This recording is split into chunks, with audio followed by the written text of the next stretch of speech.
Okay, Scream 2. Let's rank these kills. We got 10 this time. A lot more than the first. They do say the body count is always bigger in the sequel. So here we go. At number 10, I got Hallie, Sydney's friend. Not really an exciting kill. I mean, Ghostface just pops up out from behind and stabs her a couple times. It's nothing really memorable. And, to this day, I still don't know how he was able to get all the way around there without alerting them. But, hey, it's a movie. You got to suspend your disbelief a little bit. But yeah, just a boring stab from behind. At number 9, we got Phil Stevens, the great Omar Epps, in the classic opening of this movie. I think this kill was dumb. I liked the buildup, getting him away from Jada, going to the bathroom, all that's good. Nice suspense when he gets to the bathroom. There's the Ghostface people in there. The idea was good. Just the execution was just horseshit and unbelievable. I mean, stabbing a knife through a stall at the exact moment when you can't possibly know where exactly his ear is going to be. It was kind of dumb, but I did like the way Omar Epps sold it. He was very believable and someone who just took a fucking buck knife to the ear. So, I give it its cons, but I also give it its pros at the same time. At number 8 is Officer Andrews, one of the agents assigned to protect Sydney. He has the less cool death than the other one, which we'll get to, but he's just a quick Ghostface pop up and slits his throat. But I will say, I got to give a lot of credit to this actor. The way he looks over with his fucking eyes just bulging out of his head, it's so fucking gnarly, man.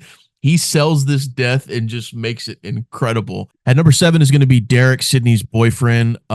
Really boring, just a boring gunshot to the chest. But I really did like the build up to it. I really liked the conversation with him and Mickey and Sydney. Is he the partner? Is he not the partner? The back and forth. All that was handled really well. And it really builds up nicely to this gunshot. Even though the gunshot is boring, it's still a touching death, when he looks to Sydney and says, I never would have hurt you. So really well played on Jerry O'Connell's part. At number 6 is going to be Nancy Loomis, one of the killers in this movie. First off, incredible stellar performance by Laurie Metcalf. I love this acting job by her. She is so believable, and it works so well with this third act. She honestly just gets shot, so kind of boring from a kill standpoint, but I still like the execution of it and just kind of view it as like a whole third act type thing, a really good moment that builds up to this death. At number 5 is going to be Mickey, the other killer, and pretty much the same thing that I said with Mrs. Loomis. He just gets shot a shit ton of times. I mean, it's nothing really exciting, but at the same time, it's all part of this big grand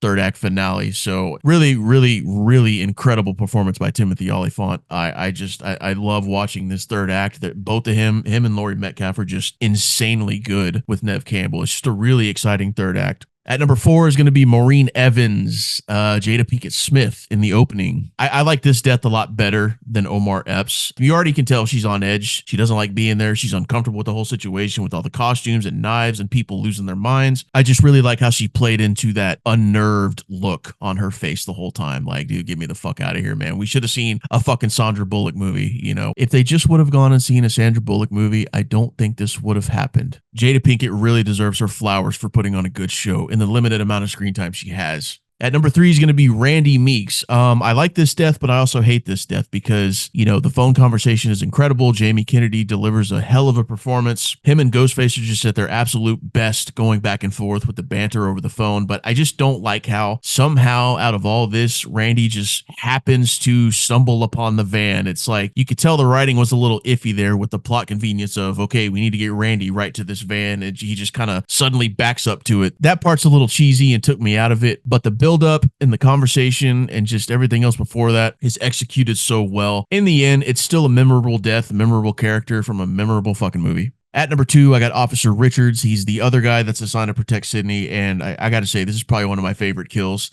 in the entire franchise. Just the sheer brutality and gore of it is just remarkable, man. This poor guy on the hood of a car barreling down the road slams into a huge stack of poles, and one of them goes right through his fucking head. It's just as gruesome gets.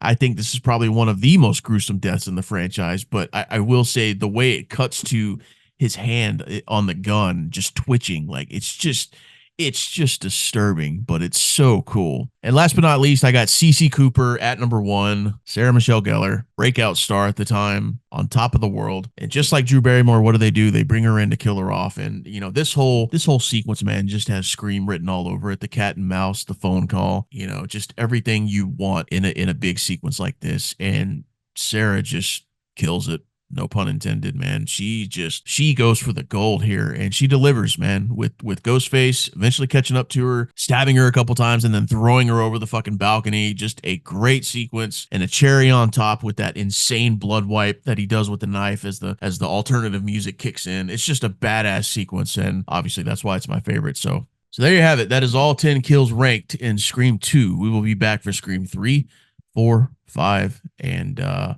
unfortunately 6. But yeah, until then, leave a comment if you want. Let me know your rankings. What kills are your favorites? I'd like to engage with more of you because I know we have a lot of Scream Legacy fans on here. So it'd be nice to kind of shoot the shit with some fans and stuff like that. So leave a comment. Let me know what you think. But until then, yeah, we're out.